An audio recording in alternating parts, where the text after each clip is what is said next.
In this video we are going to discuss combination of cells।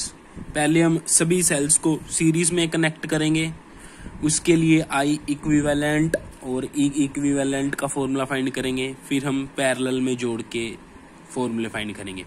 देखो, इसको देखने से पहले आपको पिछली वीडियो 100% आनी चाहिए। कौन सी? EMF, terminal voltage and current वाली, इंटरनल रेसिस्टेंस वाली।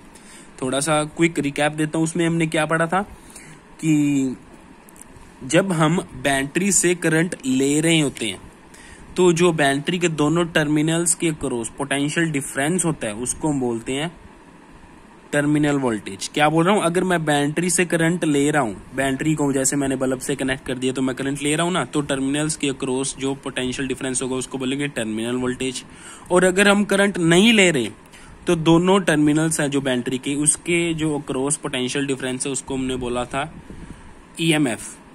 और इंटरनल रेसिस्टेंस क्या था? जो सेल है उसका इंटरनल पार्ट है, उसमें केमिकल वगैरह होते हैं ना, वो भी तो सेल के फ्लो में डिस्टरबेंस फ्लो करते हैं, तो उसको हमने बोला था इंटरनल रेसिस्टेंस। और इन सब में हमने रिलेशन पढ़ा था EMF equals to V plus I R, क्योंकि जो सेल का ईएमएफ होता है ई वो कहाँ पे डिवाइड हो जाता है? ई का कुछ पार्ट तो इंटरनल रेसिस्टेंस पे ड्रॉप हो जाएगा, बाकी बचा पार्ट बाहर वाले रेसिस्टेंस पे ड्रॉप होगा। तो जो वोल्टेज बाहर जाएगी वो तो होगी टर्मिनल वोल्टेज, और जो सेल की टोटल वोल्टेज है वो है ईएमएफ।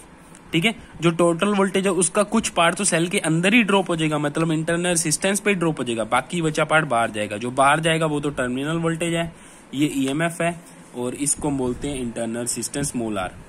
ठीक है, क्योंकि ई ही तो पार्ट्स में डिवाइड हो रहा है, तो हमने क्या लिख दिया? ई इक्वल्स टू बाहर की voltage V plus I R. I R क्या चीज है? जो अंदर ड्रॉप हुई। ओम्स लॉ से V equals to I R होता है ना, तो इसलिए E equals to V plus I R, ये रिलेशन होता है। अब हमको पढ़ना है कॉम्बिनेशन ऑफ सेल्स। तो पहले सेल्स को सीरीज में कनेक्ट कर देना है। इससे पहले एक कॉमन सेंस वाली बात है, ये आपको मैं बता दूं थोड़ा सा। जैसे देखो, ये इधर देखो, ये 2 सेल्स हैं, इनको मैंने ऐसे कनेक्ट कर दिया हेड टू हेड, तो टोटल ईएमएफ क्या हो जाएगा? इसका E1 है, इसका E2 है, तो टोटल क्या हो जाएगा? E1 plus E2। क्योंकि ये भी क्या पॉजिटिव टू नेगेटिव करंट इसी डायरेक्शन में चलाना चाहता है, ये भी इसी डायरेक्शन में चलाना चाहता है, तो दोनों एक दूसरे को सपोर्ट ही तो कर रहे हैं करंट चलाने में। तो टोटल ईएमएफ क्या हो जाएगा? E1 plus E2। लेकिन इस सिनेरियो में देखो, इधर ये इस तरफ करंट चलाना चाहता है, ये इस तरफ करंट चलाना चाहता है, तो दोनों एक दूसरे को अपोज कर रहे हैं। तो इसलिए यहाँ पे ई इक्विवेलेंट की वैल्यू क्या होगी? E1 माइनस E2, क्योंकि E2 क्या कर रहा है? E1 का अपोज कर रहा है। ठीक है, वैसे अपने ऐसे याद रख सकते हैं, देखो positive negative positive negative positive negative, अगर ऐसे आता जाता है तो सारे सेल्स एक दूसरे को सपोर्ट करते हैं। और अगर ऐसे पॉजिटिव नेगेटिव नेगेटिव पॉजिटिव, तो ये दूसरा सेल पहले वाले को अपोज करेगा, तो इस केस में E1 माइनस E2 आएगा। ठीक है, चलो अब अपना टॉपिक शुरू करते हैं, series combination of cells. Series combination of cells, cells को क्या कर देना है? सीरीज कॉम्बिनेशन में लगा देना है। तो ये लगा दिया जी। ये E1 सेल है, इसका इंटरनल रेसिस्टेंस है R1, मतलब जो इसके इंटरनल पार्ट जो रेसिस्टेंस प्रोड्यूस करेगा R1 है। वैसे ये E2 सेल है, E2 सेल का इंटरनल रेसिस्टेंस है R2। तो ये हो गया सेकंड सेल, ये हो गया फर्स्ट सेल। देखो, ऐसे ही सेल को अपने डिनोट करते हैं। सेल की पहले क्या करो? सिंबल बना दिए, साथ में उसका इंटरनल रेसिस्टेंस जोड़ दिया, तो ये पूरा एक फर्स्ट सेल है और ये पूरा सेकंड सेल है, सेल प्लस इंटरनल रेसिस्टेंस। तो दोनों सेल सीरीज में कनेक्टेड है। इसके साथ मैंने बाहर लोड रेसिस्टेंस लगा दिया। लोड रेसिस्टेंस मतलब बाहर का कोई सर्किट है, बल्ब है, फ्रिज है, XYZ कुछ भी है, वो मैंने सेल्स के साथ कनेक्ट कर दिया। तो अब देखो, हमें क्या फाइंड करना है? ई इक्विवेलेंट का फॉर्मूला निकालना है। अरे देखो भाई साहब, साफ दिख रहा है, पॉजिटिव नेगेटिव पॉजिटिव नेगेटिव, ये तो एक दूसरे को सपोर्ट करेंगे ना, तो ई इक्विवेलेंट की वैल्यू क्या हो जाएगी? E1 plus E2। और इंटरनल रेसिस्टेंस टोटल कितना हो जाएगा? देखो, ये एक ही ब्रांच में आ रहे हैं दोनों रेसिस्टेंस, R1 एंड R2, तो ये सीरीज कॉम्बिनेशन में होगी। सीरीज कॉम्बिनेशन में रेसिस्टेंस ऐड होते हैं, तो R इक्विवेलेंट की वैल्यू आ गई R1 प्लस R2, तो E इक्विवेलेंट की वैल्यू भी आ गई, R इक्विवेलेंट की वैल्यू भी आ गई। अब हमको इस सर्किट में करंट फाइंड करना है, तो करंट फाइंड कर सकते हैं ना, कैसे? टोटल कितना ईएमएफ हो गया? E1 plus E2। Total resistance कितना हो गया? रेसिस्टेंस हो गया R1 plus R2 plus capital are.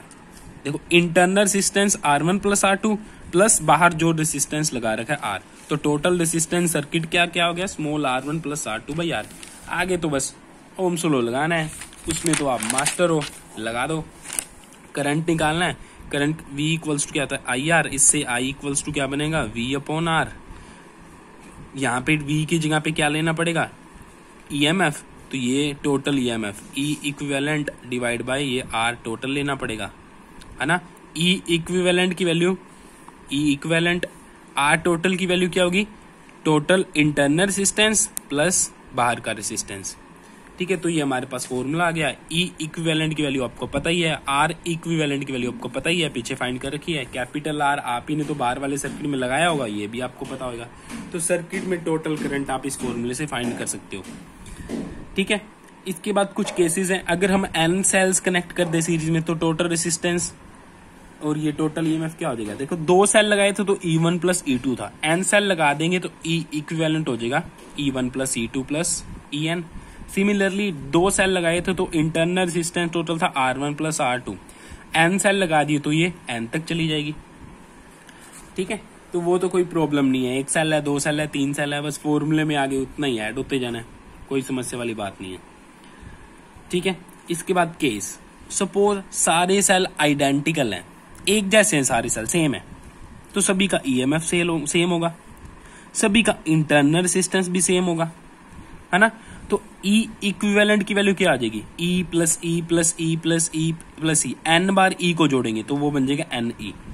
वैसे ही R इक्विवेलेंट की वैल्यू क्या आएगी, R plus R plus R plus R plus N बार R को जोड़ेंगे तो वो हो जाएगा N इंटू स्मॉल r। अब ये दोनों वैल्यूज यहाँ पे पुट कर दो तो I इक्वल्स टू क्या आ गया NE upon NR plus R। ठीक है, तो ये करंट का फॉर्मूला आ गया, कब, जब सारे सेल आइडेंटिकल हों। देखो कंफ्यूज होने की जरूरत नहीं है, एग्जाम में वो आपको देगा, अगर ये फॉर्मूला ड्राइव करने को बोलता है तो ये इंतर करना है, ये फॉर्मूला ड्राइव करने को बोलता है तो ये इंतर करना है। इसके बाद आगे और 2 केसेस बनते हैं। पहला केस वो बोल देगा कि जो NR है मतलब number of cell into internal resistance, उसकी वैल्यू जो बाहर रेसिस्टेंस लगा रखा है उससे बहुत कम हो तो क्या होगा, NR is very very very very less than capital R। तो NR प्लस कैपिटल R ये अप्रोक्सीमेटली इक्वल्स टू R ही हो जाएगा, क्योंकि ये वैल्यू तो बहुत कम है। 1000 में अगर आप 0.1 जोड़ोगे तो अप्रोक्सीमेट 1000 ही तो रहेगा, तो NE बाई R आ गया। ठीक है, तो ये क्या बन गया NE by R। E by R क्या होता है, E बाई R क्या होता है, ये होता है एक सेल के कारण करंट इनटू N आ गया। मतलब इस फॉर्मूले में N आ गया ना, तो इसका मतलब है सारे सेल्स करंट में कंट्रीब्यूट कर रहे हैं। बस ये यहाँ से इससे पता लगता है कि अगर इंटरनल रेसिस्टेंस की वैल्यू स्मॉल है या NR की वैल्यू बहुत स्मॉल है तो सारे के सारे सेल्स करंट में सपोर्ट करते हैं।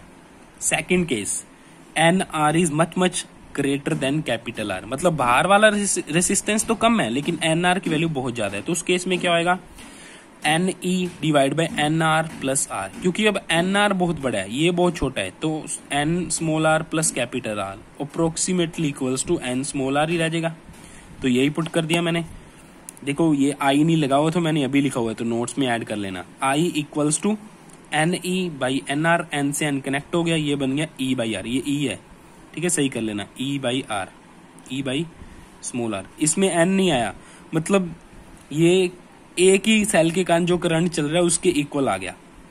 तो इससे हमें क्या पता लगता है, कि अगर इंटरनल रेसिस्टेंस की वैल्यू बहुत बड़ी होगी ना सेल्स की, तो फिर उनको ना सीरीज में कनेक्ट करने का कोई फायदा नहीं है। फायदा क्यों नहीं है, क्योंकि करंट तो एक सेल भी उतना चला सकता है, चाहे आप 1000 सेल लगा दो, चाहे 1 करोड़ सेल लगा दो, चाहे एक ही सेल लगा दो, करंट उतना ही चलना है, तो कोई फायदा नहीं है। अगर इंटरनल रेसिस्टेंस बहुत लार्ज है तो सेल्स को सीरीज में लगाने का कोई फायदा नहीं है, क्योंकि एक ही सेल के कारण जो करंट चलेगा वही 1000 सेल्स के कारण करंट चलेगा, क्योंकि इंटरनल रेसिस्टेंस बहुत लार्ज है। तो ऐसे करके क्वेश्चन इस पे आ सकते हैं। अब नेक्स्ट वीडियो में पैरेलल कॉम्बिनेशन को डिस्कस करेंगे।